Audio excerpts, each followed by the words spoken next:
இன்னைக்கு lunch box ரெசிபியில் all time favourite தக்காளி சாதம், கேரட் பீன்ஸ் பொரியல், முட்டை வறுவல். ஒரு பாத்திரத்தில் எண்ணெய், கடுகு, கருவேப்பிலை, தட்டி வச்சிருக்க இஞ்சி, பூண்டு, ஒரு வெங்காயத்தை சேர்த்து கோல்டன் ப்ரௌன் ஆகிற வரைக்கும் வதக்கிக்கோங்க.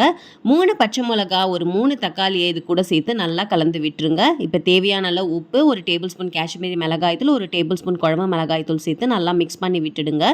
இதோட ராஸ்மெல்லாம் நல்லா போயிட்டு இந்த மாதிரி எண்ணெய் நல்லா பிரிஞ்சு வந்ததுக்கப்புறமா கேஸ் ஆஃப் பண்ணிடலாம். இப்போ வடித்து சாதத்தை ஆல்ரெடி ஆற வச்சு வச்சுருக்கேன், அது கூட சேர்த்து நல்லா மிக்ஸ் பண்ணிவிடுங்க. தக்காளி சாதம் ரெடி ஆயிடுச்சு. இப்போ கேரட் பீன்ஸ் பொரியலுக்கு ஒரு பாத்திரத்தில் எண்ணெய், கடுகு, கடலை பருப்பு, கருவேப்பிலை, ஒரு வெங்காயத்தை சேர்த்து வதக்கிக்கோங்க. கட் பண்ணி வச்சிருக்க கேரட் பீன்ஸ், தேவையான அளவு உப்பு, காய வைக்கிறதுக்காக கொஞ்சமாக தண்ணி சேர்த்துக்கலாம். 2 பீஸ் தேங்காய், 4 பச்சை மிளகா, கூடவே ஒரு 3 பல்லு பூண்டை மிக்ஸி ஜாரில் நல்லா குறப்பாக அரைச்சி நல்லா வெந்துட்டு இருக்க இந்த காய் கூட சேர்த்து நல்லா மிக்ஸ் பண்ணி இறக்குனீங்கன்னா ஒரு அல்டிமேட்டான பொரியலும் ரெடி ஆயிடுச்சு. தக்காளி சாதம்னா முட்டை வறுவல் இல்லாமல், அதனால் முட்டையும் உப்பு மிளகாய் தூள் சேர்த்து வறுத்துக்கலாம். இந்த லஞ்ச் பாக்ஸ் ரெசிபி உங்களுக்கு பிடிச்சிருந்தா கண்டிப்பாக ட்ரை பண்ணி பார்த்துட்டு கமெண்ட்டில் ஷேர் பண்ணுங்கள்.